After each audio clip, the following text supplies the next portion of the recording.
O debate entre António Costa e Rui Rio tem uma característica que não tem sido suficientemente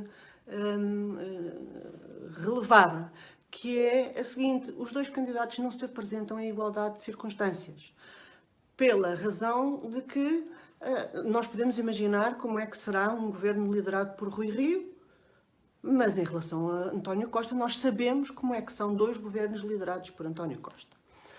E isto não tem sido, é como se não existisse, isto não tem sido suficientemente mostrado nos debates, nem tem sido perguntado pelos jornalistas, nem tem sido comentado pelos comentadores. É que o Dr. António Costa apresenta-se agora ali, limpinho, como se estivesse a apresentar-se pela primeira vez. E nós sabemos algumas coisas sobre António Costa e sabemos de um passado muito recente.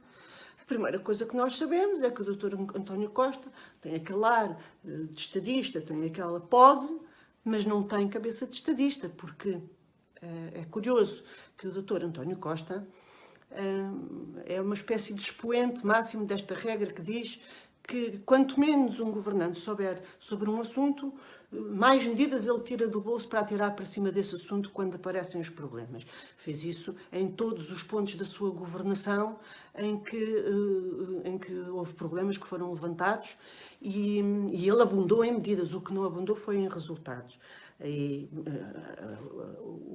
O ponto onde isso aconteceu de maneira mais escandalosa foi em relação à pandemia, em que as medidas se multiplicaram de uma maneira perfeitamente incompreensível no número, incompreensível na consequência, até na própria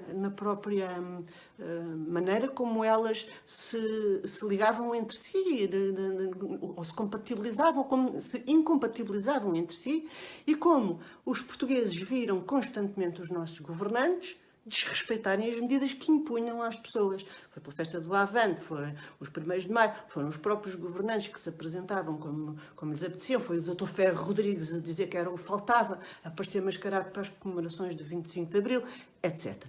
Portanto, o Dr. António Costa abunda em medidas, mas não abunda em concepções políticas, perspectivas políticas. O Dr. António Costa, quando abre a boca, é uma espécie de secretário de Estado, é uma espécie de diretor-geral, parece um diretor-geral que quer agradar ao chefe.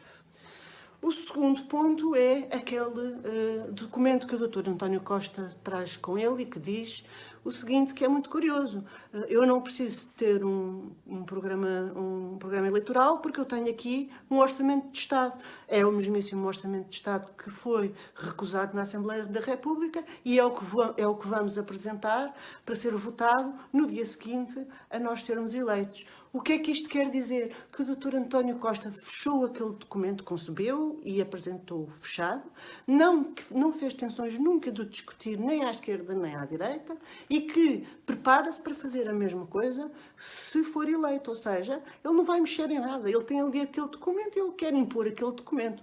Ponto final. É o que diz o Dr. Rui Rio. O Dr. António Costa está à espera de encontrar resultados diferentes com as mesmas políticas. E, por fim, o Dr. António Costa tem o superior descaramento de se apresentar agora como o grande defensor da independência das instituições. E ele respondeu ao Dr. Rui Rio a respeito de alterações que o Dr. Rui Rio pretende fazer no sistema de justiça, que parece impossível, porque um Estado de Direito tem que garantir a independência das instituições. Isto vem do Dr. António Costa, que nomeou o Ministro das Finanças para governador do Banco de Portugal, ainda não tinha arrefecido a cadeira. O mesmo ministro que nomeou para os cargos dirigentes de todos os reguladores os membros em que o Partido Socialista podia ter confiança. O mesmo primeiro-ministro que levou os escândalos de Eduardo Cabrita até ao fim, reafirmando sempre a sua confiança política, e que tinha Eduardo Cabrita como um ministro cujo conjunto de tutelas incluía a segurança rodoviária, e a mulher do ministro Eduardo Cabrita presidente da autoridade reguladora dos transportes. E agora apresenta-se como grande defensor da independência das instituições. Não houve ninguém que mais tivesse carregado